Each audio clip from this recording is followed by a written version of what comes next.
요한복음의 저자인 사도 요한은 지금 에베소에 있습니다. 생애 말년을 보내면서 예수님과 함께 했던 그 사건을 회상하는 건데요. 한 57년에서 60년 전에 그 예수님의 그 십자가의 길을 다시 되돌아보면서 이 복음서를 기록했습니다. 이미 마태, 마가, 누가와 같은 다른 복음서들이 초대교회에 존재했습니다. 그런데 요한은 그들과는 다른 특별한 이유로 자신의 복음서를 썼습니다. 그 이유가 무엇이겠습니까? 다른 복음서들이 다 담아내지 못한 갈보리 십자가 현장의 생생한 모습을 십자가에 못 박히신 예수님을 가장 가까이에서 지켜본 제자로서 직접 드러내기를 원했기 때문입니다. 그래서 세례 요한이 우리 가운데 보여주는 그 십자가의 사건이 무엇인지를 저희들이 좀 더 뚜렷하게 보기를 원합니다. 17절 다시 말씀 봅니다. 그들이 예수를 맡음에 예수께서 자기의 십자가를 지시고 해골, 히브리 말로 골고다이라 하는 곳에 나가시니 그들은 예수님께서 십자가를 지게 하여서 해골이라는 골고다에 올라가게 했습니다. 자, 그들이라고 되어져 있는데 그들은 누구일까요? 16절 말씀을 보면요. 이에 예수를 십자가에 못 박도록 그들에게 넘겨주었다라고 기록합니다. 그들이라는 것은 넓게는요. 예수님을 고발한 대제사장들과 무리들이 될 것입니다. 그러나 좁게는요. 빌라도의 선고에 따라 예수님에게 십자가의 사형을 집행할 로마 군인도 되어질 수 있을 겁니다. 자, 그리고 난 뒤에요. 예수께서 자기의 십자가를 지시고 나가셨다라고 말합니다. 예수님은 빌라도 법정을 나온 뒤 성문 근처에 있는 사형 집행 장소로 이동하게 되어집니다. 기록마다 조금씩 다르는데 약 700m 정도 되었다라고도 말하는데요. 당시 그 로마 군인들은 피지배 그 민족들에게 경각심을 주기 위해서 십자가 언덕까지 직선거리로 가지 않고요. 우회로 이렇게 돌면서 갔다라고 합니다. 그 이유는 로마에 반역하지 말라라는 겁니다. 많은 사람이 볼 수 있는 장소에 십자가에 그 처형한 사람을 매달아 놓음으로써요. 식민지 백성들의 공포심을 조장하겠죠. 그래서 백성들이 다시금 로마에 대해서 항가하지 못하도록 저항하지 못하도록 그렇게 십자가의 형을 집행했다라고 얘기하고 있습니다. 자, 예수님께서 십자가를 지시고 간 그 장소에 대해서도 자세하게 말하는데요. 하반절입니다. 해골, 히브리 말로 골고다이라 하는 곳에 나가시니라고 말씀합니다. 자, 골고다는요. 해골이라는 그 히브리어입니다. 자, 우리말 성경은요, 영어에서 여기에서 갈보리라고 이렇게 번역을 했습니다. 왜 이곳을 해골이라고 했는지는 그 여러 견해가 있는데요. 세 가지로 이렇게 좀 줄여지는데 첫 번째는 아담의 유골이 묻혀 있다는 그 전설이 있어서 이곳을 해골이라고 합니다. 두 번째는요, 이 지형의 모양이 이 두골, 사람의 두골의 모습과 닮았기 때문에 해골이라고 합니다. 그리고 세 번째는요, 이곳에서 수많은 사람들이 처형되어졌기 때문에 해골이라고 합니다.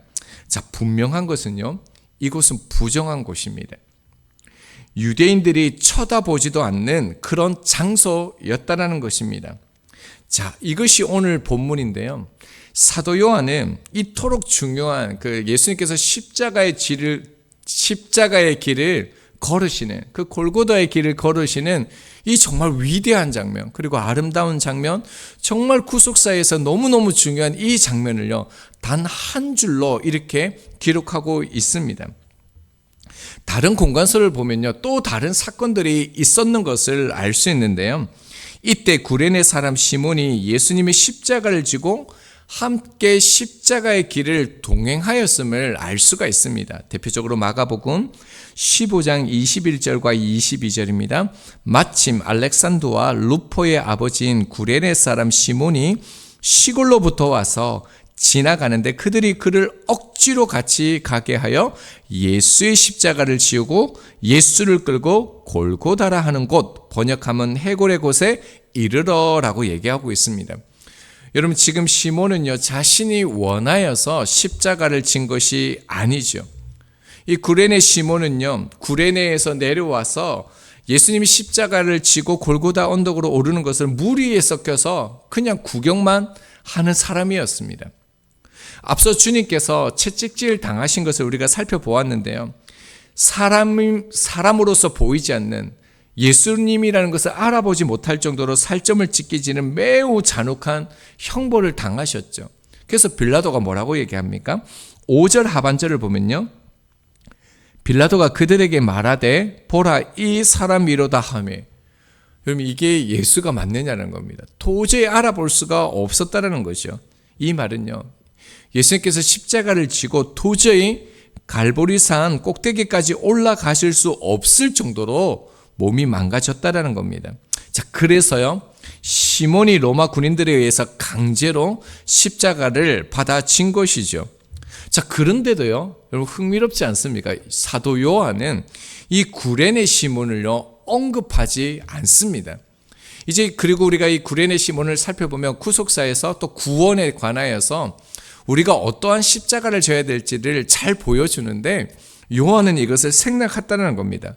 무엇을 의미하냐면 사도 요한이요 이 예수님이 십자가 지시는 모습을 통해서 우리에게 공간복음과 달리 강조하는 내용이 있다는 겁니다. 십자가를 어떻게 지는 것인지 십자가가 무엇인지를 뚜렷하게 보여주기 위해서 사도 요한이 이것을 생략한 걸로 보입니다. 자, 18장 1절을 보면요 예수께서 이 말씀을 하시고 제자들과 함께 기드론 시내 건너편으로 나가시니 그곳에 동산이 있는데 제자들과 함께 들어가시니라. 자, 사도 요한이 예수님이 기드론 시내를 건넜다는 사실을 강조하는 이유가요 여기 있습니다. 의도적으로 예수님이 이 시드론 건너편으로 가셨다라는 것을 우리가 보았죠. 이 기드론은요 죽음의 길 그리고 어둠의 길이라는 것을 우리가 살펴보았습니다. 자, 그러니까요 사도 요한이 우리 가운데 보여주는 것은 십자가의 길은 참혹한 길이 아니라는 거예요. 고난의 길이 아니라는 거예요. 자랑스럽고 영광스러운 길을 주님께서 걸어가셨다라는 거예요.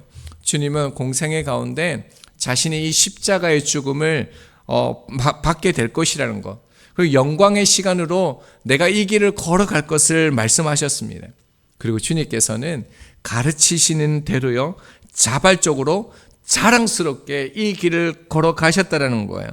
사도 요한은 무엇보다도 예수님께서 자기 십자가를 능동적으로 지셨다, 자원하여 지셨다, 어쩌면은요 즐거이 헌신하며 하나님 앞에 나갔다, 이것을 강조하는 거죠. 어떻게 알 수 있습니까? 17절 다시 보면요 자기 십자가를 지시고 되어져 있죠. 이 지시고가요 수동용이 아니라 능동태입니다. 그리고요 17절 하반절 끝절에 보면 나가시니라고 되어져 있죠. 이 나가시니 이 동사도요 능동태입니다. 그러니까 억지로 끌려갔다는 게 아니에요. 예수님께서 마지못해서 끌려갔다라는 게 아니라는 거예요. 스스로 자발적으로 나갔다라는 거예요. 그리고 19장 30절 마지막에 보면요 머리를 숙이시고 영원히 돌아가시느니라 라고 말씀하죠. 여러분 놀라운 것은요 영원히 돌아가시니라 이 단어도요 능동태라는 거예요. 무엇을 말합니까? 예수님께서 억지로 목숨을 빼앗기신 것이 아니라 자신의 영혼을요 생명을요 내어주셨다, 능동태로 말하고 있다는 겁니다. 여러분 예수님은 정치적인 희생을 당하신 분이 아닙니다. 요한복음 10장 18절이요 이를 내게서 빼앗을 자가 있는 것이 아니라 내가 스스로 버리노라 라고 말씀하고 있습니다. 그분은 이 땅에 오실 때에 우리의 죄를 대신하여 십자가에 죽으실 계획을 가지고 오셨고요 그 뜻대로 스스로 목숨을 버리신 선택적인 죽음이라는 것입니다. 자, 요한은요 지금 십자가의 곁에서 예수님이 십자가 지시는 모습을 보면서 주님께서 자발적으로 헌신하시면서 온전히 그 십자가를 지셨음을 우리 가운데 말하고 있다는 겁니다. 여러분 주님과 같은 모습을 성경에서요 또 한 곳에서 동일하게 찾아볼 수 있습니다. 그곳이 어디입니까? 창세기 22장에 그 아브람과 이삭의 사건이죠. 하나님께서 어느 날 그 아브라함에게 100세에 얻은 독자 이삭을 모리아 땅으로 가서 지시한 산에서 번제로 드리라라고 얘기하고 있습니다. 이렇게 말씀합니다. 창세기 22장 2절과 3절입니다. 여호와께서 이르시되 내 아들 내 사랑하는 독자 이삭을 데리고 모리아 땅에 가서 내가 내게 일러준 한 산 거기서 그를 번제로 드리라. 아브라함이 아침에 일찍이 일어나라고 말하고 있습니다. 여러분 갑자기요 독자 그 사랑하는 아들 이삭을 바치라고 합니다. 근데 아브라함이요 아무 말을 하지 않습니다. 아무 대꾸도 하지 않습니다. 아브라함이 두 종과 함께 번제에 쓸 나무를 준비해 떠나게 되어지죠. 오늘은 아브라함의 그 믿음, 순종에 대해서 살펴보는 것보다요 이삭의 순종에 대해서 우리가 집중을 좀 하고 싶습니다. 모리아 산에 도착한 아브라함은요 두 종을 그 산 밑에 두고 번제에 쓸 나무를 이삭에게 지게 하죠. 그리고 자신은 불과 칼을 들고 이제 하나님께서 말씀하신 그곳으로 나아갑니다. 자, 그때요 이삭이 올라가면서 아브라함에게 이렇게 말합니다. 창세기 22장 7절 하반절입니다. 불과 나무는 있거니와 번제할 어린 양은 어디에 있나이까? 우리가 잘 아는 대로 이삭이 왜 물었겠습니까? 이삭은요 이미 알고 있었다라는 겁니다. 여러분 저희들이 이 사건을 이미 잘 알고 있습니다. 모리아 산위에서 도착해서 자신을 묶는 그 아버지, 힘없는 그 아버지가 자신을 묶을 때 어떻습니까? 이삭은 가장 큰 힘을 가지고 있을 때 그 젊을 때였지 않습니까? 그런데 저항하지 않습니다. 아무것도 하지 않습니다. 아무 말도 하지 않습니다. 이삭은 산을 오를 때에 이미요 여러 상황들을 보면서 번제에 태울 제물이 없음을 알고 있었습니다. 어쩌면 자신이 제물인 것도 알고 있었을 것입니다. 여러분 번제가 무엇입니까? 희생제물을 통째로 불태워 드리는 것으로요 장작불에서 몇 시간을 태워야 되는 그런 기다려야 되는 그런 희생제사입니다. 자, 누구보다도 이 이삭은요 이 번제에 대해서 잘 알고 있었습니다. 그리고 자기가 제물이 될 것인 것도 알았겠죠. 그런데 어떻습니까? 이삭이요 억지로 끌려가는 게 아닙니다. 마지못해 끌려가는 게 아닙니다. 어쩌면 아브라함에게 하나님께 드릴 그 번제할 양은 어디 있습니까? 라고 물은 것은요 아버지 걱정하지 마시라고요. 우리가 하나님께 온전한 번제를 드릴 수 있습니다. 오히려 염려하는 그 아버지의 마음을 위로한 것처럼 느껴지지 않습니까? 모리아 산 위에서도요 이 이삭의 자발적이고 즐겁게 헌신할 수 있는 모습을 볼 수 있습니다. 여러분 놀라운 게요 모리아 산이 성경에서 어디인지를 정확하게 말하고 있는데요 역대하 3장 1절입니다. 솔로몬이 예루살렘 모리아산에 여호와의 전 건축하기를 시작했다라고 말하고 있습니다. 예루살렘 성전이 지어진 장소가 어디라고요? 모리아산이라는 거예요. 위치에 대해서는 좀 다양한 의견이 있기는 하지만요 단순하게 말하면 모리아산이요 예루살렘 성전터라는 거예요. 자, 자기 목숨을 바칠 번제물에 나무를 쥐고 오르는 그 이삭, 그곳과요 자신이 달린 십자가를 능동적으로 지고 가는 주님이요 같은 장소에 있다라는 거예요. 자원하여 순종하여 스스로 제물이 된 이삭과 예수님을 저희들이 이 아침에 만나게 되는 것입니다. 여러분 하나님께서는 이삭과 예수님뿐만 아니라 저희에게도요 각 사람에게도 자기의 십자가를 지게 하셨습니다. 예수님께서 자발적으로 순종으로 하나님의 뜻을 따라 십자가를 지신 것처럼요. 그리고 이삭이 아무 저항 없이 아버지를 따라 나무를 쥐고 산에 올랐던 것처럼요. 우리도 능동적으로 십자가를 지고 따라야 될 것을 요한이 이렇게 말하고 있습니다. 여러분 어떤 십자가입니까? 여러분 구레네 시몬의 십자가를 우리가 바라볼 수 있어야 됩니다. 여러분 아시는 것처럼 시몬은요 분명히 거절할 수 있습니다. 여러분 매 한 대 맞고 거절해야만 했습니다. 여러분 십자가를 진다라는 것은요 여러분 제자들을 보십시오. 다 도망갔습니다. 여러분 십자가를 지고 가면 저 사람도 죄인이다, 예수와 한패라는 것을 공개적으로 드러나는 겁니다.